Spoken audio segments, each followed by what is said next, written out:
Live, brand new episode, 49er centric episode, Seahawk heavy episode of the Hum Daddies. We are the Hum Daddies OG, the originals. My name's Jake Lucas. I'm here with Joe Starkey. I'm here with Gypsy, aka Dave Greenstein, and we have a special guest today. Dave, why don't you get into that and preview the show for us? What are we looking forward to tonight? You got it. Scott here, Joe's roommate in college. Will give you a little more info and crazy Seahawks fan as they all are. No, we're happy to have Scott on the show to help add a little bit of context to this great divisional battle. It is the best of three, the rubber match, Niners Seahawks. I can't wait. Saturday night can't come any sooner. We'll talk about a little bit about the Eagles game, I'm sure, reference some of the injuries from that game, some of the highlights, what the Niner fans are looking forward to, what the Seahawks fans are seeing. Do the Niners have any shot at being a winner and moving on to the NFC Championship, or are the Seahawks going to just trample us?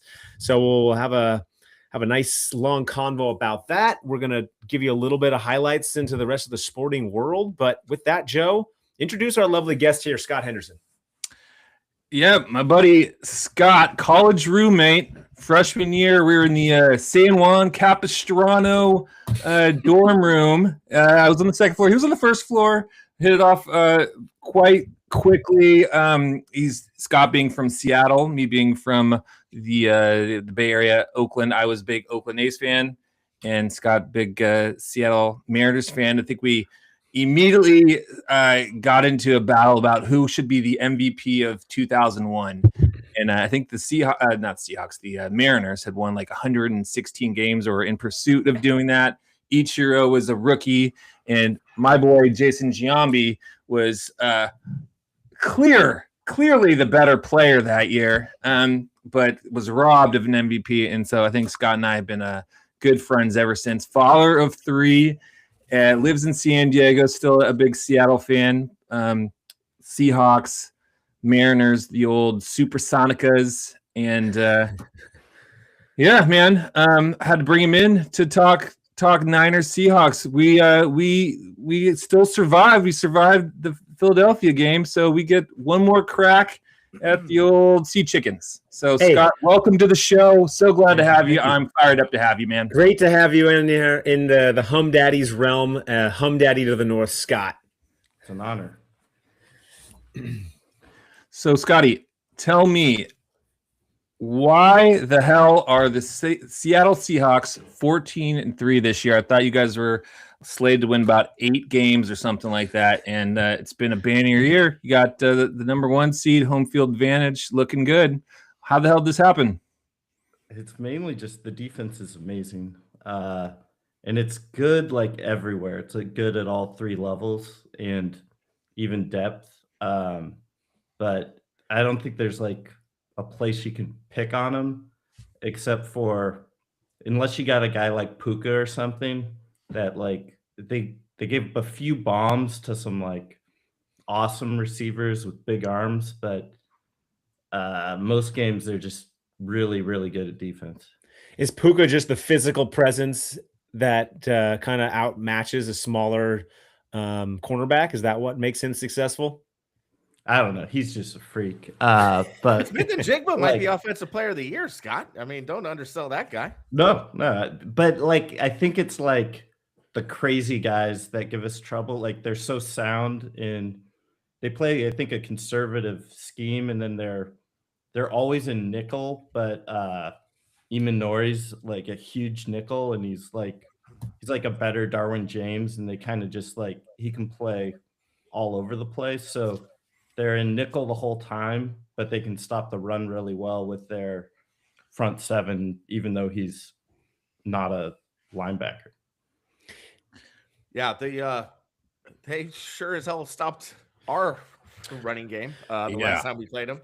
It's not often you get Christian McCaffrey with 3 carries in the first half, and that wasn't by design, and it wasn't through injury. We just didn't have the ball, and we were kind of dumbfounded by that. I was a little puzzled. I thought, the first week we played you guys, it was a hard-fought battle, but we had some offense. We were moving the ball a little bit.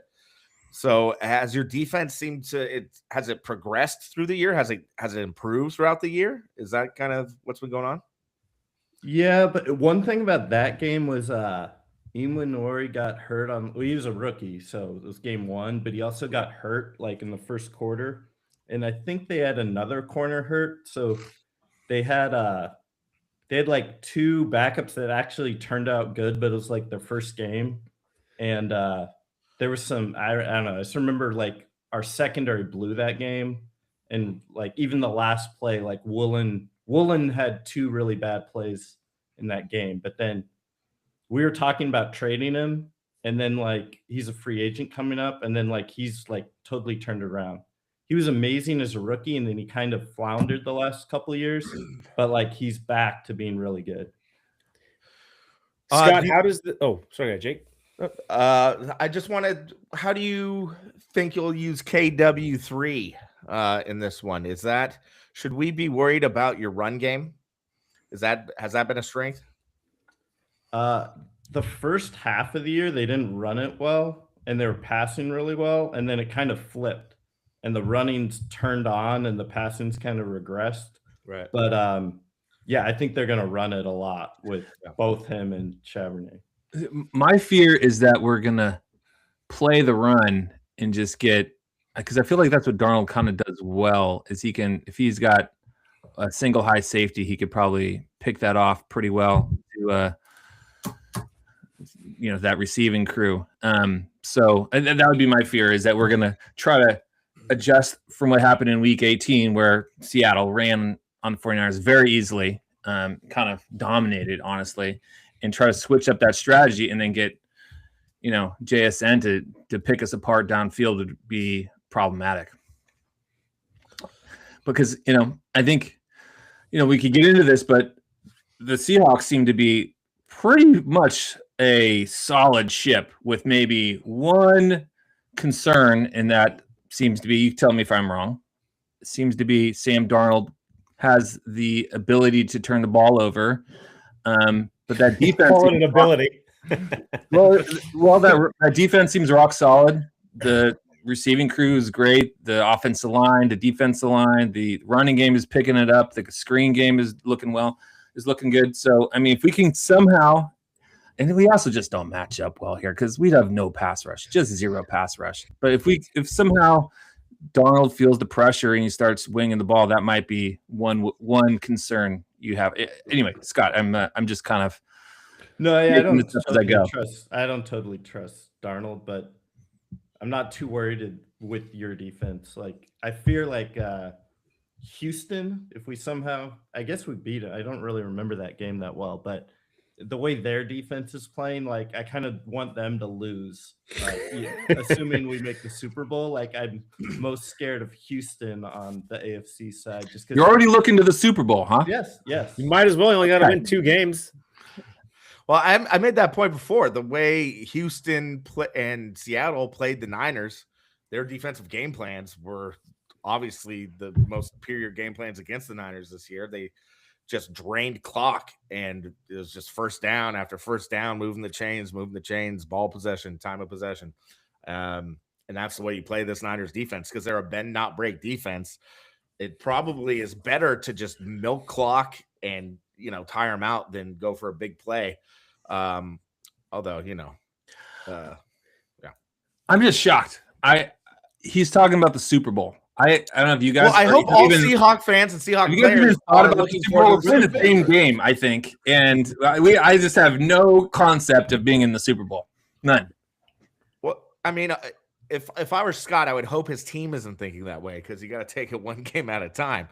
But yeah, what about the NFC Championship, Scott? You think you get through us, then Rams or Bears and no biggie? The Rams would be it'd be at home, and we'd have a little rest advantage. So I think we'd be slight favorites, but I wouldn't feel that confident. I think we'd be favored and probably win, but I'd be more worried about the Rams than you guys.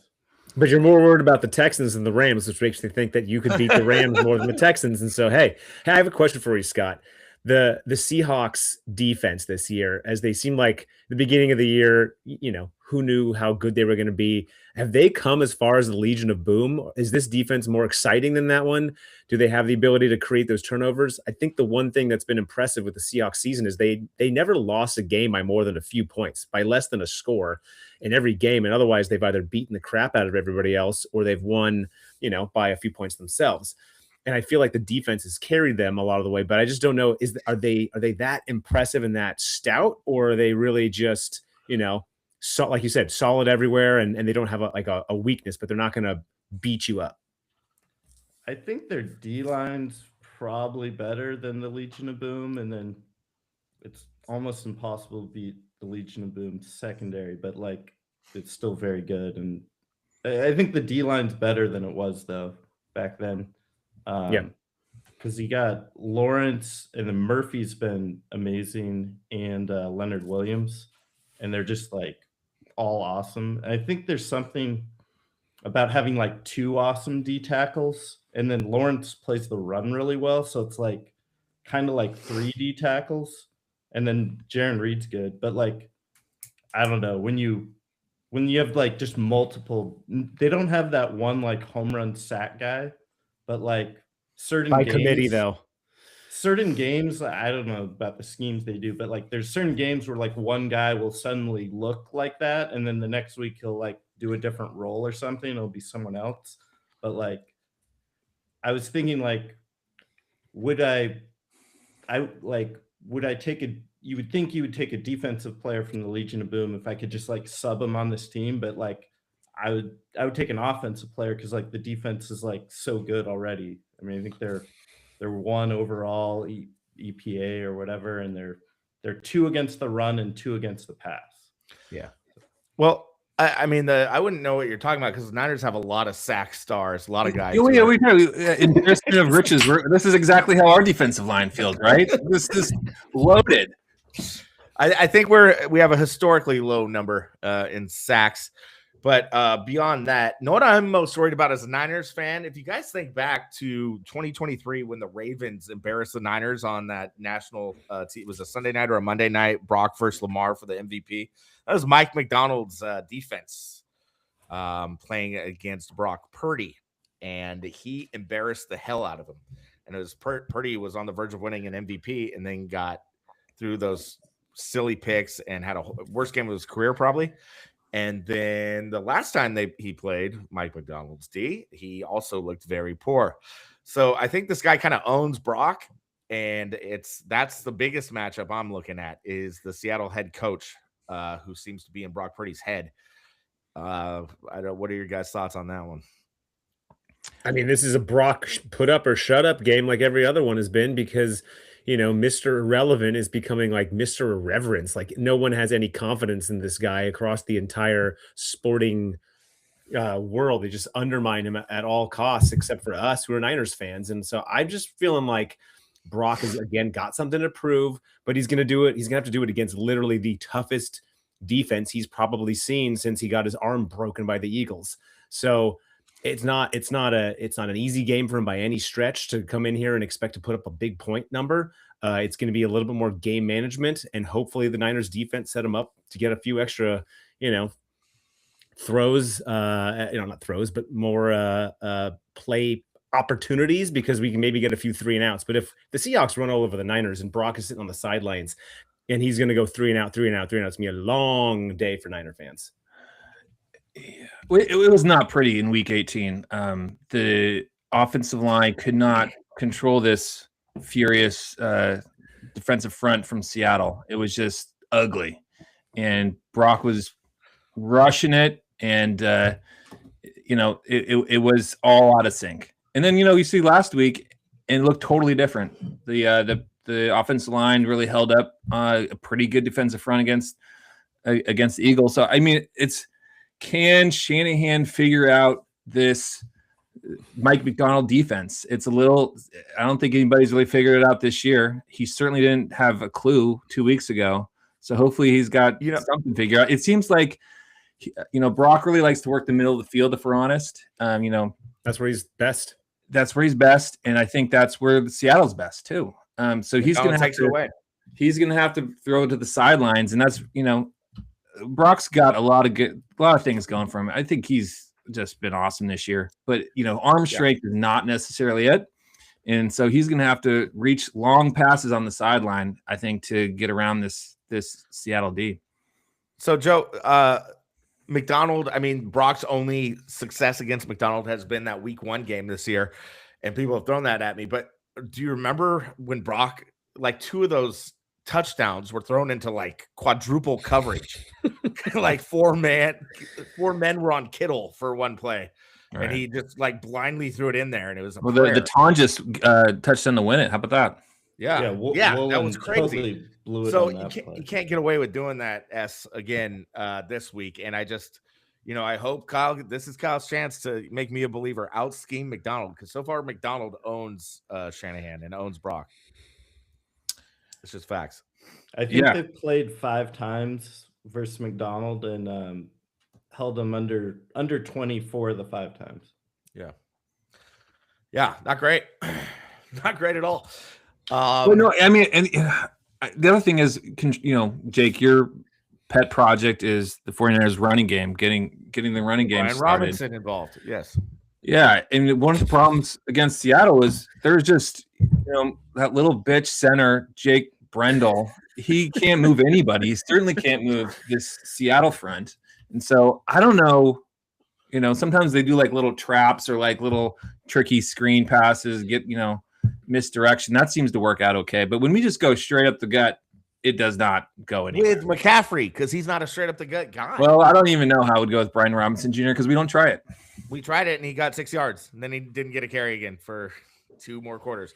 But Scott, I watched every play of Phillip Rivers' comeback game, the first one against the Seahawks, and Jonathan Taylor was moving the ball. It was surprised. The Colts had a surprisingly good game on offense. I'm wondering what your take was. And Phillip Rivers made some quality throws. A lot of them were outs, or like, he dumped it off to running backs and stuff, but it was a somewhat of an effective offense. I mean, Colts could have easily won that game. And as a Seahawk diehard you are, do you think there's they can be got by a game plan similar to that? I know Jonathan Taylor's a stud, but Christian McCaffrey is too. I thought, right? So what do you think of that? And was that a good game plan to face your Seahawks D? Yeah, no, they were moving it, and they got a lot of field goals, if I remember, but they seemed to be in yards. Seemed like he was confident they were going to win and just didn't want to give up anything big, and like it was kind of conservative. But I mean, I think they could move the ball in the same fashion and get some field goals, and yeah, I mean, we could easily lose if we keep missing. We missed 2 field goal kickers. Been great, Myers, all year, but he had a bad game last game versus you. Yeah. So, and you never know with the 4th downs or fumbles, turnovers. You could definitely dink and dunk, but I think, I don't know. McCaffrey, he had a great year, but like it doesn't seem like they're running that well with him of late. No. He had a great year receiving. It's questionable, like his average per carries. Average. He was a workhorse, but he wasn't. He didn't have that explosiveness in the runs all year were to just keep other teams honest, because the passing game was what carried the Niners offense when it needed to. Like, it's never been the running game this year. The running game hopefully is enough to get the Niners into 3rd and manageable, because if Brock Purdy's in a lot of 3rd and 9s, 3rd and 10 or whatever, they get a sack and they get back, there's no way this Niner team can beat the Seahawks. They can't do it. There's just no way. We can't be 3rd and long against the Seahawks. And I'm not hoping I still think it would be wise to put Brian Robinson in to give the defense a different kind of look. Not going to happen. If it didn't happen last week, guy got 0 carries. It's not going to happen this week. I mean, Shanahan rides with his guy until he injures him. And so that's what's going to happen again. Brian Robinson had 11% of the snaps this year. And Brian Robinson is more likely to play linebacker for the 49ers on Saturday. We could use it. Yeah. So you remember he's our kick returner, Jake. I was so juiced after that trade, and I was like, okay, great. We can do split backs. We can have McCaffrey in the slot, Robinson in the backfield. They played together, I believe, in 1 series this year together. 1 series all year. Yeah. Mine All right, I'm going to introduce you guys. Interject. We got to do what are you drinking, what are you wearing? We're 20 minutes into this pod here, for crying out loud. And I'm going to let our special guest Scott go first. Scott, what are you drinking? And you got a few outfits out there. You might even throw in that Waters later in the background. Ooh, nice. Working some Bud Light here in my Seahawks cup. Nice. I got some USD for Joe. Hello. Hey. That's where he went to school. My starter jacket. And we got Ricky Waters in the back. My favorite Seahawks / 49er. Well, technically Sherman, but he feels more like a Seahawk to me, where Waters is more of a shared entity. And Jerry Rice, of course, who finished his illustrious career with us. Jeez. I forgot Can't about believe that. that. I always forget he played for the Seahawks for a quick second. He's When they some were in the Seahawks AFC, highlights. they were in the AFC though when he was on the Seahawks, correct? I think so. Yeah, and It's Waters that long was. ago. Waters was Yeah. the AFC West guy against the Raiders and stuff. Richard Sherman, I was rewatching a little bit of that 2013 NFC Championship game, which I don't know why I did that to myself. It was horrible. Crabtree. Well, the Bowman injury where he caused a fumble and they didn't overturn it, or they didn't give him the final fumble, was just so egregious. We ended up getting the ball back in that same possession, but if you watch that back, that is just horrible. And then Richard Sherman got the Seahawks in the Super Bowl by just barely tipping that ball. Man, that was a crazy game. And then you guys went on to win the Super Bowl, right? So that must have been the climax of the 49ers Seahawks rivalry there. Yeah, in our teen years. Joe, what are you drinking? What are you wearing? For crying out loud. Similar era. The Alex Smith was my guy. And, Colin Kaepernick, I think, took that game. And then I got a original pattern, my favorite brewery. Per My Last Email is the name of the beer. Per My Last Email. That's great. And it's got a cat on there. Yeah. So there you go. Nice. I love that, guys. Our heads are in the same place. I got a Vernon Davis on. Yeah. All right, we're all in the same era right now. This is the divisional game, our Saints divisional game, right? Yes, I want those vibes exactly. Right. And our head coach was the head coach of Joe and Scott's school at the time they went there. At that time, Jim Harbaugh. That's it. And Scott, we are a big fan of Ricky Waters on this podcast. I love that you have that jersey there. I brought my Ricky Waters starting lineup today. I have his jersey as well. Still in the plastic. Nice. Yeah, baby. This is collected. You got to open that puppy up, Jake. Play with the little helmet. Come on.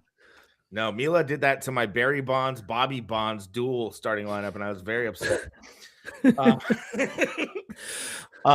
And Scott, I remember I went to visit Dave for Purdy's breakout game at what's it, Lumen? Is that the name of it? Lumen. Yeah, in 2022, that night game. It was a Thursday nighter, and there's a dude in a Ricky Waters Seattle jersey. He's like, "Why is no Niners fans have Waters jerseys?" And I was like, "Man, I wore it to the trivia night the night before." At a bar we went to. What do the Seahawks call that stadium now? The Clink?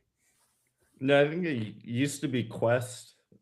Now it's Lumen, I think. Yeah, because Quest changed and was bought by Lumen, I think. I heard Greg Papa a couple of days ago saying he witnessed the audio guy show him how he piped in the 12th man sound into the stadium. Son of a bitch. The NFL cracked down on it. And I'll just go with I'm a big non-alcoholic beer guy. This is a Athletic lemon Radler, and the Athletic makes some great non-alcoholic beers. Where are they based? San Diego, California. There you go. There you go. Yeah, you left some of that trash in my house. You can have it back anytime you like. Joe ends up mixing it in with a little bit of vodka to turn it into a cocktail. There you go. Lemon Radler is great for vodka, I'm sure. Never tried it though. What do you got, Gypsy? All right. Well, the Sharkies had a nice win today over DC, over the Capitals. And with that, it is Toffoli time. Ooh. I got my Pilsner from Fieldwork. It is crisp and delicious. If for all of you wifed up, mic'd up fans out there who watch Kittle and Juice's wife chat about the Niners and take weird videos of them at their home. They all went to a Sharks game with I think Mac Jones was there, but they were all drinking their Toffoli times. So, and then with that, I am also part of the era with the Bowman, Lucky Bowman, trying to bring the linebacker vibe this weekend because every linebacker counts. And so I'm just going to put the vibe out there. That game, 2013, we used to watch when I lived in San Francisco on Polk Street. We would do street TV where we put the TV down on the sidewalk, literally on Polk Street. People would be walking by and be watching TV, and we'd kind of use our steps as stadium seating. And it evokes those fond memories, less the 2013 break my favorite linebacker's leg. You know, it's funny because it felt like that Fred Warner injury was going to be a moment like that. Like, that's the end of this era. That's the end of this season. No, it just made things better somehow. Things got better. Because after that Bowman injury, Niners went 8-8. It was the end of that. Bench. It was the end of that group. Yep. Yeah. That dynasty, which was forming, even though they never won a Super Bowl with it. Certainly wasn't a dynasty, but they were on the verge of something. Really but I mean, that team they went to the Super Bowl so good the year before. They were so talented, and they had such great wins and great moments. They just ran into some really bad luck. And it's the same as the Shanahan era. Like, you think of the Harbaugh era and the Shanahan era. I know most NFL fans are probably like, yeah, those are two of the best football, like NFL team eras in modern day, but no Super Bowls. What's going on? Gotta have a storyline. The Super Bowl of 2013, you guys kicked ass. Is that right? I blacked out after we lost to Peyton had the snap over his head. Yeah, we blew out Broncos. Oh, right. Like the defense, like Peyton was just awful. Yeah. The snap over his head from the beginning. They snapped it over Peyton's head. It was a safety, and then they went on to win by like. Percy Harvin returned the second half kickoff, and they were up like 35-7 after that. Right. It was a joke. That game was over instantly. Yeah, So the Super Bowl was versus you that year. I mean, it's like when we beat Dallas in '94, and then we played the Chargers. It was like a cakewalk. So right. The real Super Bowl was the Niners Seahawks game for sure. Right.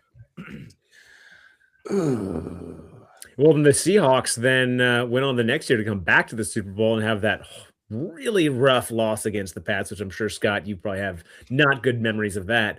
But that was kind of like Marshawn already. Why? What's wrong with that? Hey, it's the same thing. Why do we did not give the ball to Frank Gore in 2012 to run it in from 3 yards out on first and goal? Similar. It's same concept. I mean, there's a lot of coaches that are arrogant and letting the getting too touchdown cute, pass. Man. That'll kill you every time. Getting too cute. Yeah.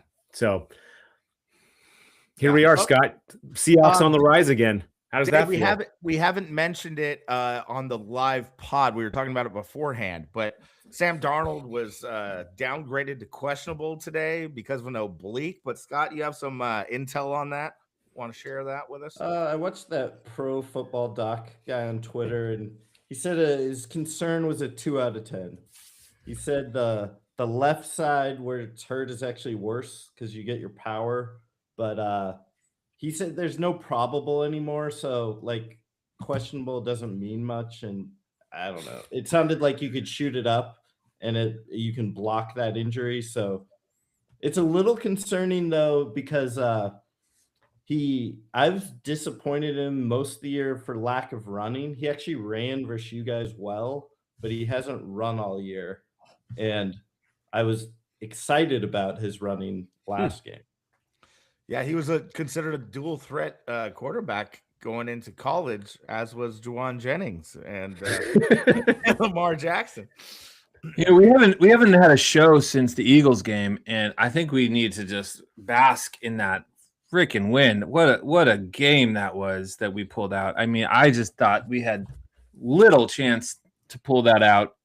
And once the that Eagles fan base started booing, I thought maybe we had a chance. And that play though, Juwan Jennings to Christian McCaffrey, that I'll remember that one for a long time. The Super Bowl hangover for the Eagles was real this year, that's for sure. Oh my God, was it ever? But usually the winning team doesn't get it like that. I mean, they had it big time when they lost the Super Bowl to the Chiefs, but then they got their comeuppance last year. But you know what? It's the coordinators mean a lot, dude, because that's basically the same offense. So it didn't really make sense. Well, I mean, you could tell that was the thing. You know, on paper, I was not thrilled about the matchup, but you listen to the Philadelphia media, and they were really whiny about the offensive coordinator. And so as soon as things started kind of falling apart, and the receiver and the coach were starting to kind of whine about it, and the booing started happening, it just kind of fell apart on them. I mean, obviously we played well enough in key moments. Kendricks and Wallow, these 21 tackles between those two guys. Can you believe it? That was just didn't see it coming. Man, well, Kendricks was a Pro Bowler a couple years ago. I mean, he's a long tenured. There are 6th and 7th string linebackers. And Siegel, our rookie safety, had 7 tackles of his own and made some pretty critical plays as well. Yeah, Siegel had a great game. Wallow was just a godsend. I have no idea how that happened. Yeah, out of nowhere. Yeah. But you got to give credit to the Niners front office and these guys who are plugging in these dudes off the street, these practice squad guys.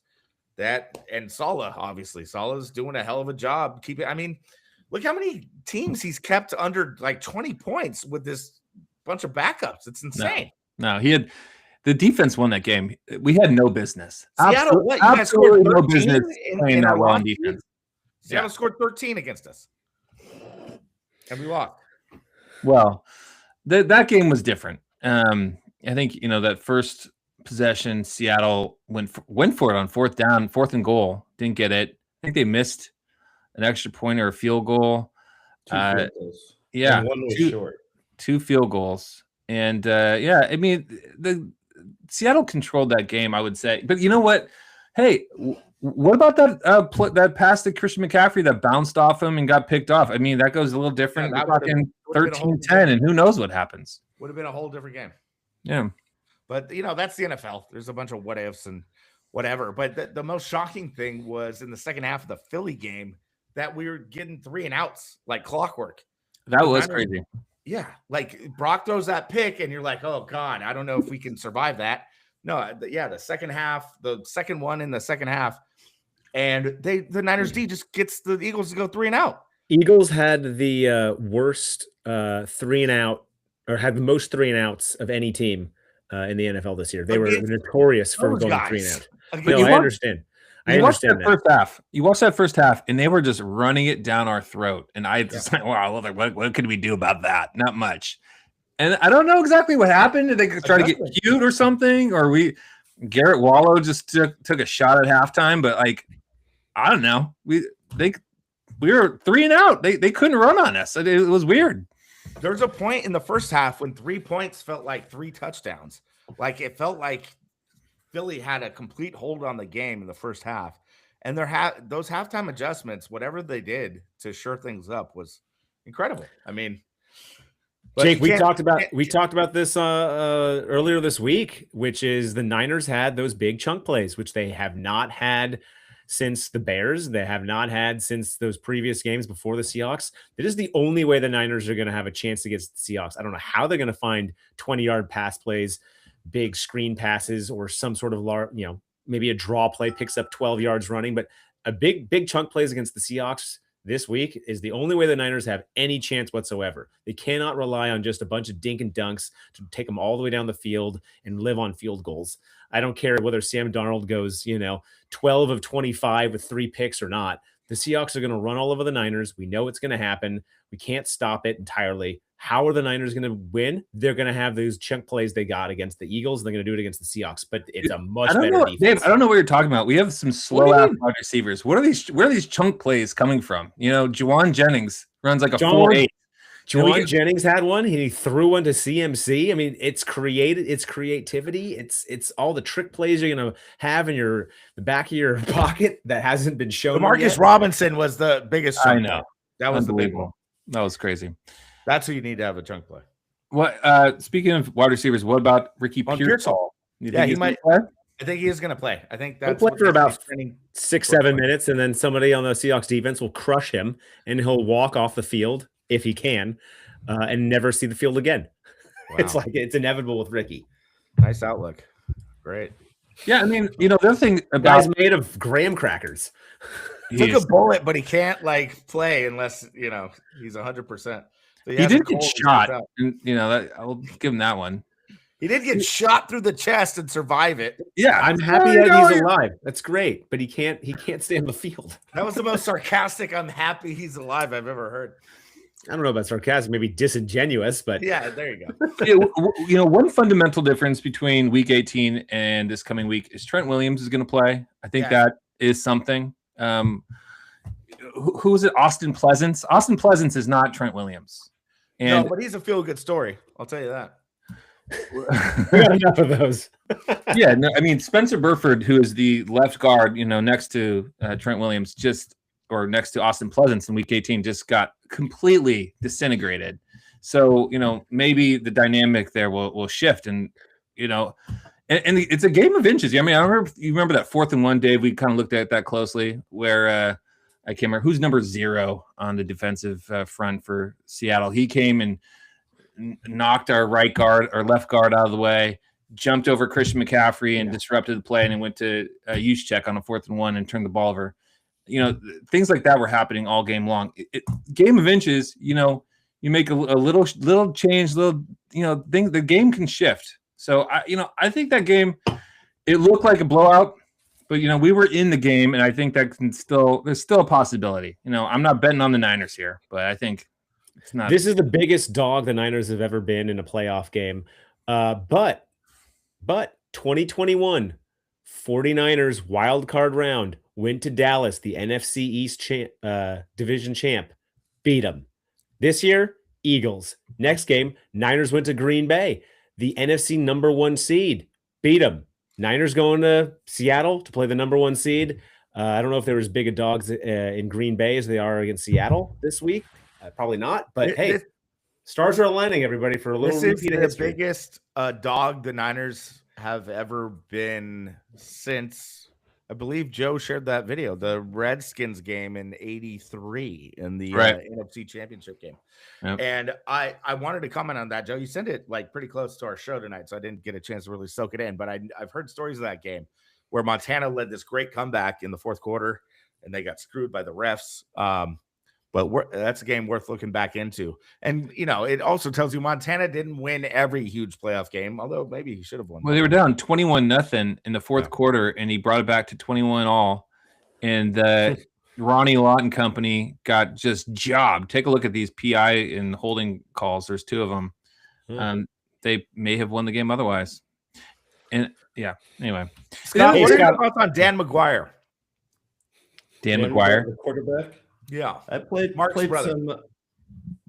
some. I guess it was Madden back then with him. Not tall, not very mobile. So I'm normally a mobile quarterback video game guy. So he was pretty disappointing. Huge Michael Vick guy. He was a Randall L kind of guy. I remember. Oh yeah. Until he beat the Seahawks with the trick pass in the Hasselback Super Bowl. Randall L threw an 80-yarder. Did you like when Russ just cooked? He was so fun to watch, but I'd get rid of Hurts maybe sooner than later if I'm the Eagles, because I think those guys don't age well. Russell was unbelievable, and his peak, he was really one of the best ever, but then the peak it slowly went away. It was amazing though. When was it? Maybe 2017, 2018. The guy would be down by 3 touchdowns and lead these massive comebacks every game. Do you remember that season? It was insane. That was 17 or 18. They had one of those years versus Carolina where they're down 35-0 in the playoffs, and they came back and lost by 3. But he was just he was really fun. I liked having him when you were down 1 score and he could, with 2 minutes left and you had 4 downs, and I'd love having just a mobile guy when you have 4 downs to work with like that, where it's do or die. Totally. Those 2 years where Kaepernick was actually good versus versus Wilson. Those are some of the best games ever when they went head to head. That was some fun stuff. Such similar styles, but very different in the sense that Russell didn't have the straight speed that Kaepernick had. He had more of the dynamic, move in the pocket, get out of the pocket, extend the time. Kaepernick had there's a hole. Okay, I'm going to run through it, and I'm going to keep going. You're never going to see me again. Well, and Cap was like 6'4". Russell Wilson was not even 6 feet, right? Yeah, but I'm just from a mobility factor. Their mobility was they're both mobilities were dynamic and incredible, but very different. Yeah, and throwing wise, Russ had way more touch. He was Kaepernick threw that low bullet, and Russ threw the moon ball. Exactly. Yeah. Russ's deep balls were beautiful. Kaepernick was ugly throwing that ball, man. It was he threw a baseball. It looked wrong. I just heard an interview with Vernon Davis actually talking about it. He's like, man, I preferred Alex Smith's ball because he threw it like throw those easy to catch balls, just lay it up in your, in the basket. He's like, Kaepernick just lit us up and almost broke our hands. Kaepernick should have been a pitcher. He did not look like he's been throwing a football. I mean, I love that. That shows arm strength. He was a pitcher in college, and that's great stuff. But when a guy's running a 10-yard in, you don't try to light him up and throw 90 miles an hour. Hey, Scott, I'm a big believer that the NFL is fixed. And so, big believer. Nice transition. Huge believer. Big believer. The NFL is fixed. The fix is always in. They always want the storyline, whatever that may be. They always want the heavy hitter franchise to get theirs when they deserve it. The Seahawks this year, pre pod, I asked you what's the storyline that makes you feel like, oh, the Seahawks, it's this year. So what is that storyline? What is it about the Seahawks that is going to make, America fall in love with the team and want them to win the Super Bowl versus, for example, the Bears? The Bears to me are number one in the league right now. The Niners maybe are number two. And then you're starting to look at maybe the Patriots or the Broncos or, maybe the Bills are, up there too, just because of Josh Allen and the fact that they haven't won a Super Bowl forever. But why the Seahawks? Why do the Seahawks get that? Why is Roger Goodell going to fix the game for you? Yeah. That's right. I was going to go another direction of underdog story was my other good friend randomly texted me at 10:30 this morning and said he had an extra ticket. And so I'm flying in for 22 hours and going to the game this week. I haven't been to a game in about 20 years for the Seahawks. So get out of town. That was my personal underdog story. I don't know how great. I mean, I guess Sam Darnold, but he's not that exciting. I think just people that like defense. I think there's a certain amount of NFL fans that dig defense. And if their defense just goes on a run and gets compared to one of the best ever, and they're it's Legion of Boom 2 or whatever, I mean, that's a story. But I don't think it. I think the Bears are the sexier, trendy, weird underdog story. Sure. So since you're going to be part of the 12th man crew, maybe you can kind of tell us about how that vibe is going. I mean, it sounds like I've been hearing Seattle's better on the road this year, and that is, a far cry from how it used to be. Anything you can say about this fading 12th man vibe? I don't know the exact stat, but I think last year they were 7-1 on the road, and they were 3-6 at home. And then they started out this year they lost at least to Tampa. Oh, you guys in Tampa Bay early, but then they've won 5 in a row. And now I think the city's behind them, and we're back. I don't think anyone. I think it has to do with tickets. People selling tickets and losing the home field advantage for a lot of random games. But I think it's going to be a big raucous crowd. I think they're back, from that element. I mean, I think it'll be both sides because the Niners usually, they show up well to rival stadiums, and especially the Seahawks, although they'll try to place a limit on how many Niners fans get in.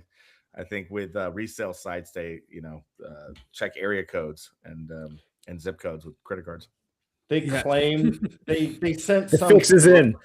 They sent some threat about we're going to revoke your season tickets if you sell some Niners. Who knows? Empty Yeah. threat, probably. I was listening to another Seahawks podcast today, and man, they do not like us Niner fans. They think very, very little of us. Was that Hawk Blogger? Yeah, it was. They were just like talking a lot of mess about us. I don't like it.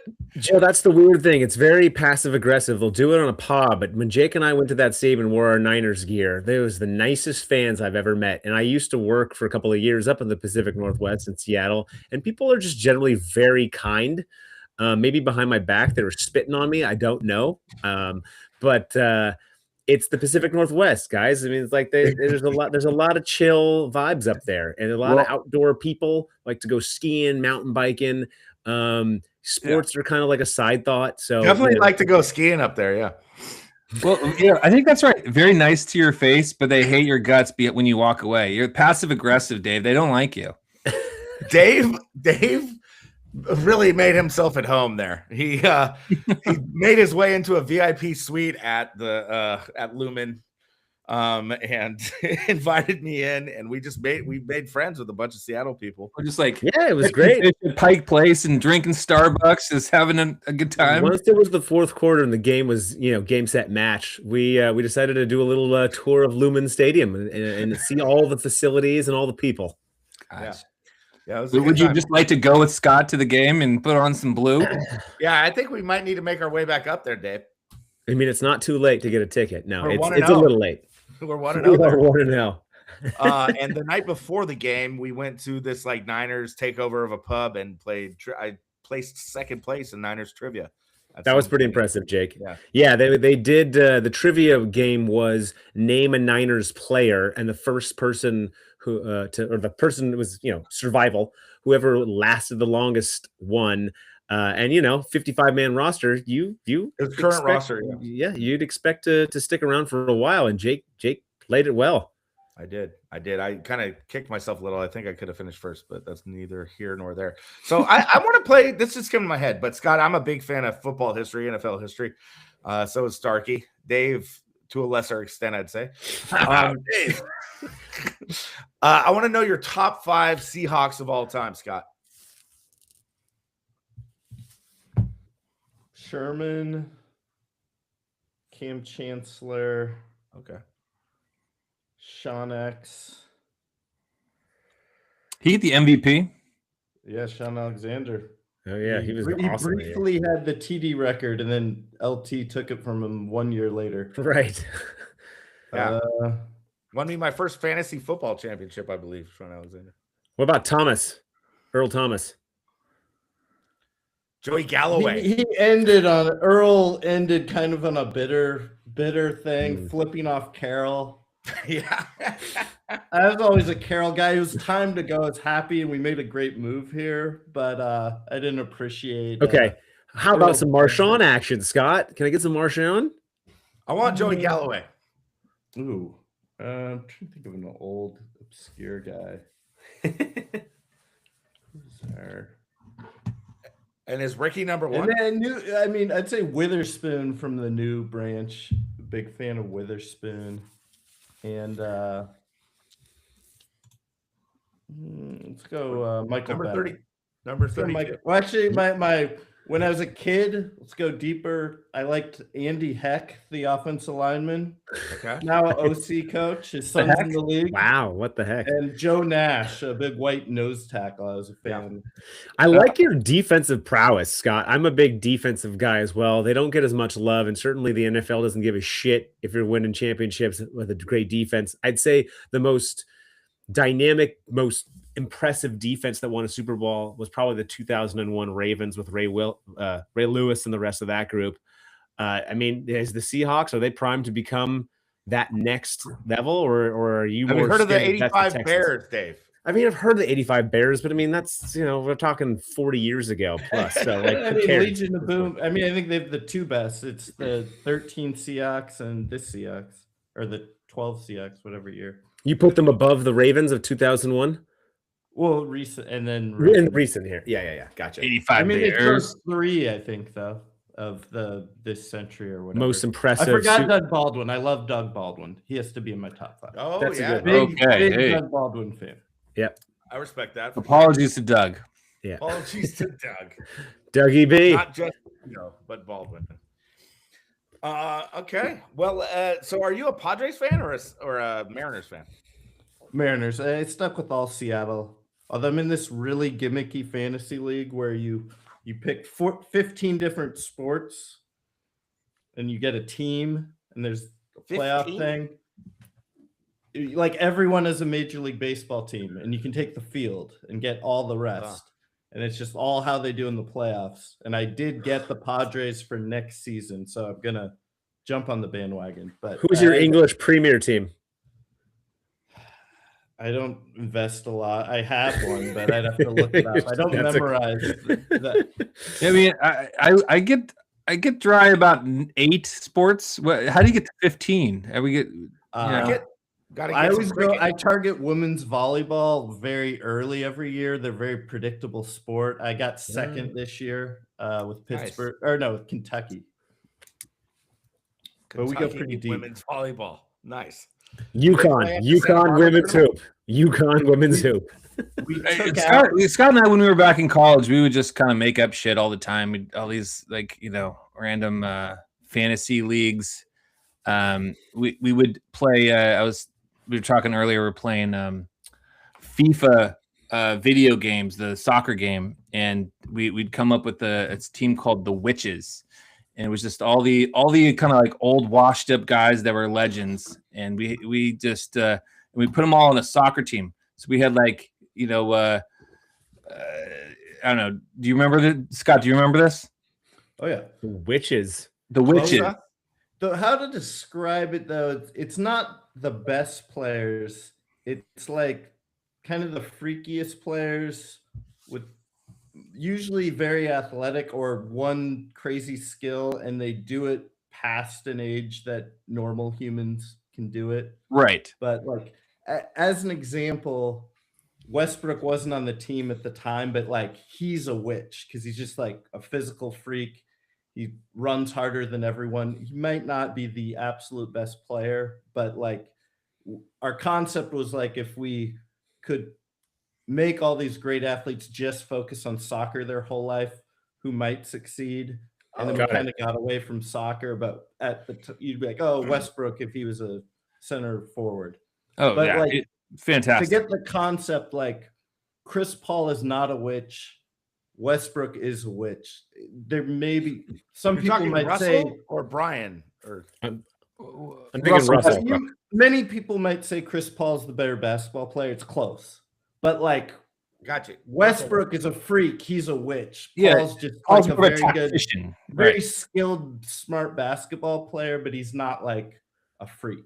We're playing this 2001 video game, and we got Ricky Henderson, and we got Jerry Rice, and Deion Sanders and such. The Witches. So every time there's a new witch, who's the witch of the year here? That's still ticking. In the NFL, like Ohtani's a witch. Well, Ohtani's we witched him pretty early. We gave him the broom, and a little earlier than most. I gave Bernard Longer a one when he made the cut like 2 years ago at like 64 in the Masters. Oh yeah, nice. It looks so like is Giannis a witch? Was going to be a witch. Giannis is a witch. I'm assuming. Giannis is pretty witchy. Would, but like Joker would not because he's more skilled. Yeah, I get it. Sure. Wembayana, getting it or not getting it? Yes. No. He's Wembayana? No witch.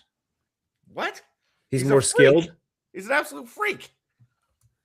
He's not playing center forward for Man U, that's for sure. He can play goalie. You'd be a great goalie. Yeah, you can definitely. Yeah. Are you kidding me? That guy's so slow and the long. He's the longest goalie of all time he doubles any wingspan. Oh man, what a goalie he would be! Stick his arm out one way or the other.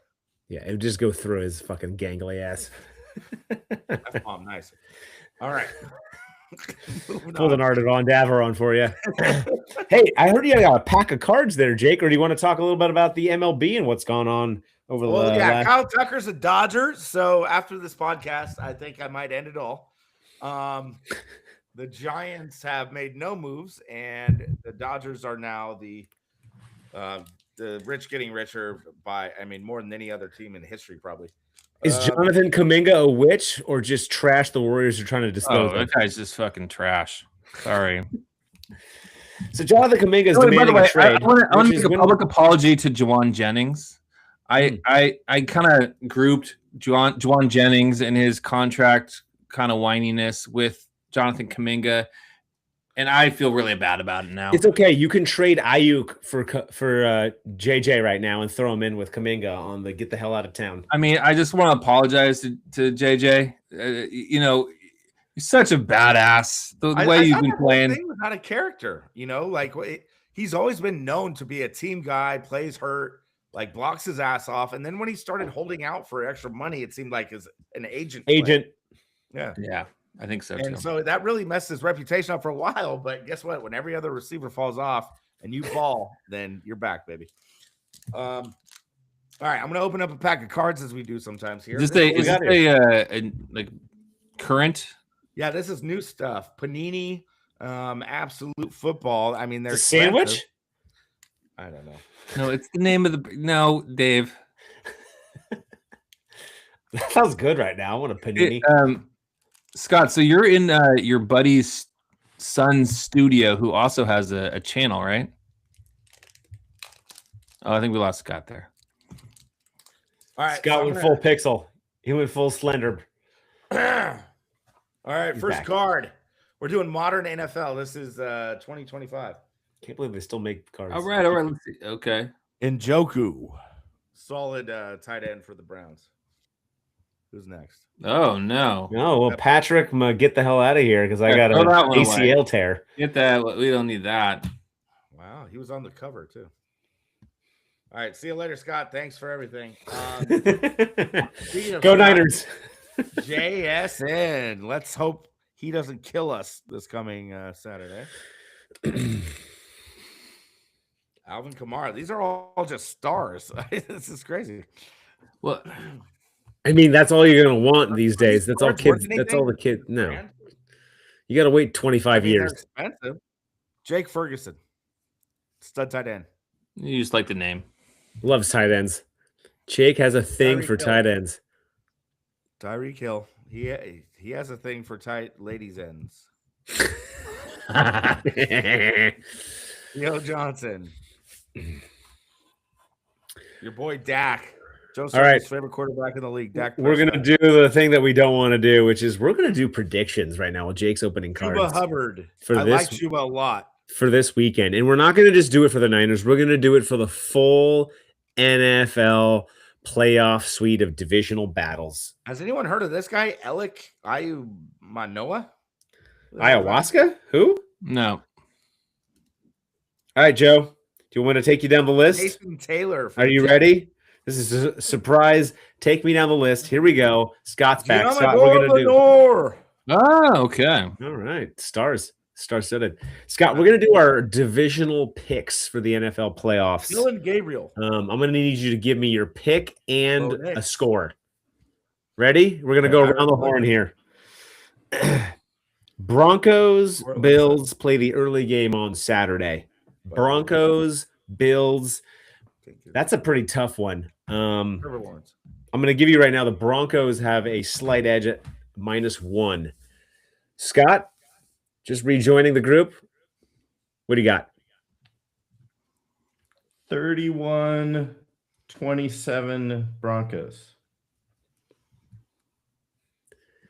Joe? 24-21 Billies. It's the year of the Bills. The fix is in for Joe, that's for sure. Jake? 31-10 Bills. 31-10. Wow. Joshua beatdown. Okay. I'm going to go 19-17 Broncos. All right. We're going to skip the Niners and the Seahawks because that's going to be our favorite for the group. We'll do it at the end. Let's go Texans at New England. Right now, the New England Patriots are a -3 on this one. This is one of my favorite matchups of the whole weekend. This is crazy. Jake? Crazy. Get crazy. That's a tough one, dude. Pass. You can't pass. You can't pass. Passing. It's unbelievable. You don't have any money on this. Just come up with something. Put your feelings out there. Because he's going to bet on it. He doesn't want to like go against his bet. He doesn't want me to know. He doesn't want me to know. Jake, we're going to need you to put some words behind your feelings here. Bills 31, Broncos 10. We are. All right, we're going to skip Jake and we're going to move over to Scott to give us his input on the Texans and the Pats. Because I fear the Texans. I'm gonna have them cover but lose. So we'll go 17-16 Pats. 17-6. I like that score. That's a good one. Joe? I love a 16 spot. I'll do 17-16 Texans then, because we don't need this. I'm done with New England. I'm gonna go 12-10 Texans. It's going to be a lot of field goals, not a lot of offense. 12-10 Texans. It's too soon for the Patriots franchise to be back. I need them to sit down. I just think that Drake May is going to see a defensive line that's going to give him a lot of trouble out this weekend. I sure hope so. All right, and then we've got the late game on Sunday. Joe's favorite thing in the world, the Bears and the Rams. Joe, Bears, Rams. Oh gosh. Well, I want the Bears, but I think it's the Rams. I'm gonna go 31-21. Rams. 31-21 Rams. Scott. No, Scott. Jake. Scott. Jake. The Bears seem very much like the Niners to me. They just seem like they're on a path of destiny, and they've pulled some rabbits out of the hat for sure all year. And the Rams almost got beat by the Panthers. So give me the Bears 27-21. I'm gonna take Bears too, but I think this is gonna be more of a shootout. Actually, no, it's a snow game. Yeah, it's going to be a cold, snowy game. And I still think there's going to be some scores. Looking pretty iffy. I think I'm going to go. What did you say, Jake? 27-21 Bears. That's pretty good. I'm going to go a little lower scoring, but I'm going to go 24-23. Bears win on a game-ending field goal. And then last but certainly not least, our faithful Niners. Here we go. It's Niners Seahawks. Niners are getting 7 points. Joe? Oh gosh. I hate to do this, but I'm gonna give it to the Seahawks. 20-13. 2013 Seahawks. Jake?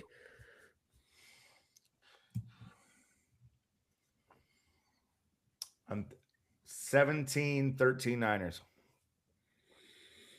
I'm feeling like, I think it's been a lovely season. I was hoping Fred would find a way back and instill a little bit more, but without him, I'm saying like a 27-13 Seahawks kind of routing us a little bit. We're gonna win. Hey, hold on a second. Why did we give away the Fred Warner news? We got them out there running around, and we just said we could have said questionable. Everyone in the media was saying it was a smart tactic to make them wonder if he's going to play or not. Why aren't we smart?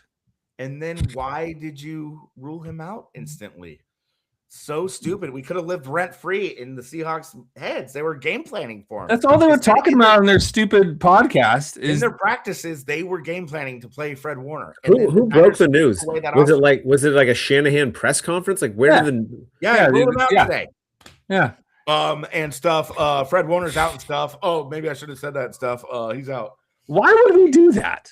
Did we have Bill Belichick would not do that crap. There's something to Shanahan this year in the sense of he likes this underdog feeling. And Jake, I think you kind of talked about this. Like when he is the favorite, he really blows it. He wants to feel the pressure of the underdog. He needs the underdog role. And honestly, lack of pressure. The lack of pressure. Like there's no pressure on Shanahan. We're not expected to win this football game. He The is so Seahawks good are in that supposed to role. roll us. I think the Seahawks are going to roll us. I have no confidence that Shanahan's going to figure out McDonald's defense. Why would he? He didn't last week. The first week of the season when we beat them felt like luck and a lot of good, blessed Bosa defense at the end there with Darnold in the first game of the year kind of looking a little iffy. Darnold's not iffy anymore. Darnold's not a game changer, but he's going to be a great game manager. There's no reason why the Niners should win this football game, and I don't think Shanahan's going to have any schemes that are going to blow him away because just frankly, we're too soft to beat this tough-ass defense, as Scott pointed out. So, listen, I love the Niners. I'm being realistic here. I think this has been a great season, and I love the fact that we get another shot to play our rival, but that's about it. I mean, this has been a lovely experience. I hope there's some cool plays this week, but it's house money time, baby. Enjoy the house money. So Scott says Seahawks 27, Niners 13. That's exactly what I said. Okay. And I don't want to agree with Dave. That's not going to work out well. Yeah, it's not. Well, go for it, Scott. Get to that game. Feel it. Feel the 27-13 victory. Go ahead. Feel it. Know it. Chosen 1494 says when Shanahan's the favorite, he comes into work hungover, and that is a fact. Well, I mean, okay, so I think we all know that the 49ers are, on the back foot here. We're just decimated with injury. But Atlanta McCollum called us morons, but go ahead. The fact that we're even getting 7 is it should be a 10.5 point spread. No, it shouldn't. Well, I mean, we just beat the Super Bowl champions last week. We just did this last week where we talked about it and how could we beat the Eagles? And one of the things we said was, if we make it a close game and they get tight, and they got fucking tight. They got tight and did some dumb shit. When AJ Brown couldn't catch a ball, and they're yelling at each other, and they look like they're calling terrible play calls. Like they were definitely. But Joe, there's no like animosity of the crazy Philadelphia fans. We're talking Seahawks fans who are going to support this team through thick and thin. This is what I wanted to discuss. Seahawks team, right? So you got the number 1 seed. You're at home, and next thing you know, Darnold throws 2 interceptions and you're down 7 points. You might get a little tight. The crowd's getting a little anxious. This is the kind of scenario that we got to hope for. There's Siegel gets an interception. Next thing you know, Pearsall's looking like he's back.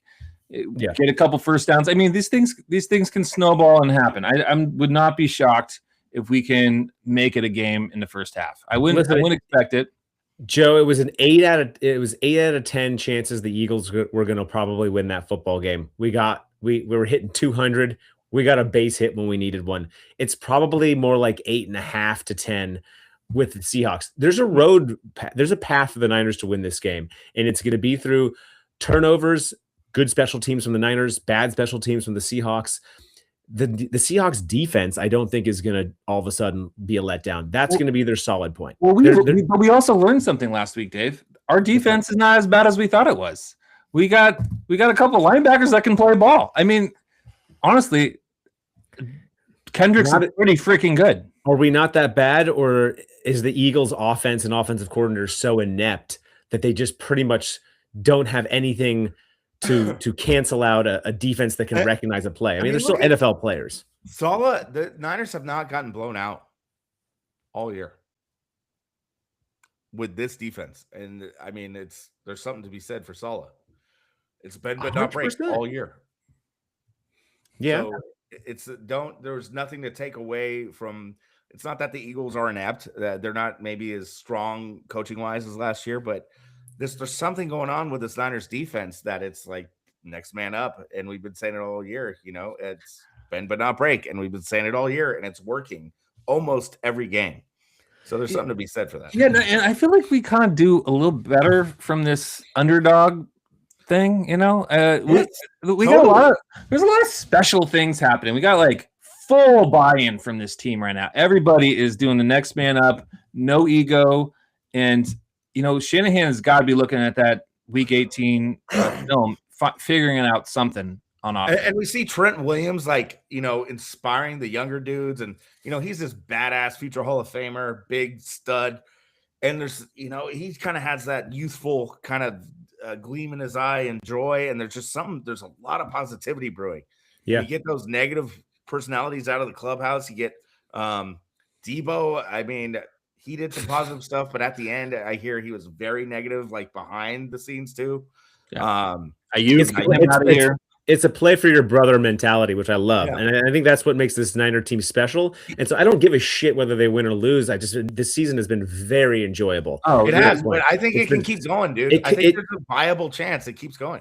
It certainly could. There is a path for the Niners to win. I'm trying to figure out what that looks like in terms of, we saw the Niners had a shot. The Seahawks. They're not invincible. It's the Seahawks. The Seahawks.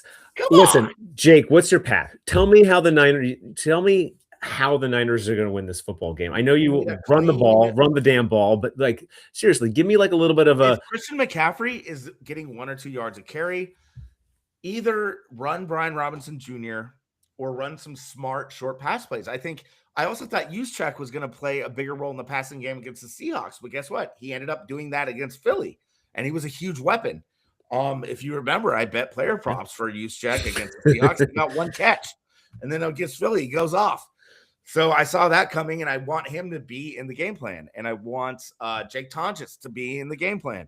He's gonna be, as is Farrell. He better be, and we need some quick reads, quick pops to tight ends. We need some short routes to the receivers, short routes to the running backs, and just do smart plays. Don't have plays designed for Brock to sit back in the pocket and wait 5 beats for someone to go down the field 25 yards. That's not going to work. Joe, what do you think? What's the key? The stat that I want to bring up from week 18 again is time of possession, which goes hand in hand with no running game. The Seahawks outdid us 39-21, which is just not going to happen. So the Eagles dominated us on time of possession too. But to your point, Joe, it's unlikely the Niners are going to win time of possession. Well, that's how we used to win. That's how the Shanahan offense works its best. So I just don't think we're going to have a time of possession deficit quite that bad. I just got to think he's going to figure out some way to get a few more first downs and keep the chains moving. We beat the Eagles and we lost time of possession 35-24. And this is it. The way we win this game is Brock Purdy. I just feel like this guy is totally underrated, and he comes to play in critical moments on his feet. He's going to win this game. If we win this game, it'll be because he's using his feet to move around on his 5th check down and hitting somebody for a critical first down on 3rd down. And Joe, I think it was you. You said, I think it was you. The media gives all this credit to Shanahan when Brock's making all this off-schedule, all these off-schedule plays. Like, it's not Shanahan rolling out of the pocket, scrambling, ducking defenders, moving around and then making some crazy off-schedule throw that actually works for a big chunk gain. That's Brock Purdy. Yeah. And it's great that Shanahan gives him the right to do that and gives him the, tools to do that, or gives him the okay for that. But Brock Purdy's the one executing the plays. So the way the media takes away from Brock Purdy and gives to Shanahan has been really killing me for the last few years, as everyone knows. But yeah, Brock Purdy, let's see play, and let's see some just short yardage passes. I want the West Coast offense to come out this game. Well, I was just curious because I overheard Bill Simmons saying that, talking about the top 5 quarterbacks. And I was like, oh, well, I'm not hearing Brock Purdy, which is like, I guess, not shocking. But here he is in the playoffs, doing pretty well, carrying this beleaguered, injured team, to the divisional round at least. Right. I looked it up on his website, top quarterbacks. They have a whole very intricate ranking, and he's 16th. Sam Darnold's 15th. He's 16th. How is Brock Purdy the 16th best quarterback in the league? This is totally undervalued. The Ringer quarterback rankings are a clown show. It's an absolute joke. Is there a Ringer coach rankings and Shanahan's one? Because it's the only way that makes sense. It doesn't make sense, and we don't need to put stock into it. I hate that we even mentioned it. It's not just that the Ringer rankings. You look around; he's not top 10 anywhere. But the 3 of us have watched this guy play all year long. He was injured, and then he came back, playing like a bat out of hell. He is very talented in the way he processes the game, the way he moves, the way he leads this team. I can't think of 5 other quarterbacks I'd rather have. His honestly. second season, he was probably numbered 3 in MVP, and then he had a little bit of a down He was last. going to win it was until Mike very close. McDonald broke him. And then year 3, he played with a bunch of injuries, including not having CMC all year. And so everyone has gone with this. Brock has plenty of weapons. It's all about his weapons. Brock has Shanahan, and Shanahan's running the schemes. It's never about Kyle Brock. Shanahan's a genius. Listen. Genius. It's about being fucking Mr. Irrelevant. It's about having a chip on your shoulder. Let Brock have the chip. Don't be number 10. Don't be number. Win a Super Bowl. Let it speak for itself. That's the way it's going to happen for Brock to get the acclaim he deserves. I mean, I'm just bummed out that we don't have a better supporting cast, because I think he is that guy. And I just wish we had Kittle. I wish we had Warner. I wish we had Bosa out there. This team would crush it. Well, dude, he had a run this year where he set records for most touchdowns in the first 8 games. Total touchdowns, yeah. Quarterback. Yep. And he has the 3rd or 4th most playoff wins of any starter through his first 4 seasons. So he's not, and people who know their shit are picking up on that. So it's not like he's still that disrespected throughout the league on BS lists from that guy Ruiz that Bill Simmons paid for some reason. Yeah, he's disrespected because the guy wants clickbait. He knows nothing about football.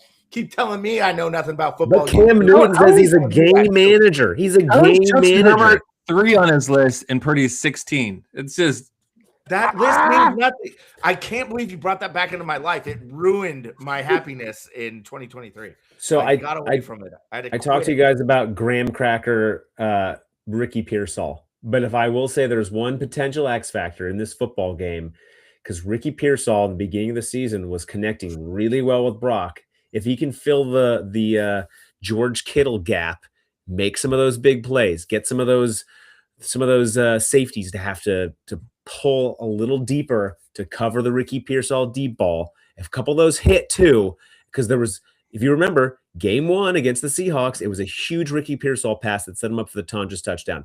I think that is one of the biggest X factors. I just don't want to rely on it because I don't want to rely on that guy and being in the game in the 4th quarter. I think DeMarcus Robinson kind of took over that role against Philly. He was huge. That was our MVP of the game, probably. 100%. Yeah, Jake. He had 115 yards receiving, and he was a stud for the Rams. He's a stud for the Chiefs at one point. That guy's a talented wide receiver. He had a huge preseason, and if we need to rely on him, so be it. I'm fine with it. I mean, Ricky Pearsall, Juwan Jennings, DeMarcus Robinson, Jake Tonjes, a little bit of CMC. That is a pretty, that could be Juice. That is a pretty potent number of receivers. It's going to be all about Brock getting big number. time. It's a big number, Dave. It's not necessarily, they're not necessarily good. Yeah, right. You're listing people, but yeah, it's more than I really can count on. Names on the team. Yeah, but anyway. All right. Yeah. Here we go. Our kicker's better, so there's that. Okay, real quick. Let's get to what? Anyone have a Warriors update? Is that game over? The Dubs. Ye old Dubs. They won 126-113. They beat the Knicks. Nice. Covered the 7.5. 20 early, and then they win 126-113. No Player props. Those win. No. Jimmy Butler had a hell of a game. 32 on 14 to 22. 32. That's nice. Moody was playing well early. He had 18. So hopefully we can just dish off Kuminga for a solid role player that actually shows up and plays the games. That's my hope. That's my wish. Hey, my boy Pods, 8 of 9 for 19 points. There you go. The Warriors are slowly but surely looking to catch those Lakers. Yeah, absolutely. All right, fellas. Any last words for this weekend? Any hopes and dreams that need to happen? Are you wearing underwear inside out? If this is it, I mean, odds are this isn't going to go our way. It's been a hell of a season. Like that game last week was just amazing.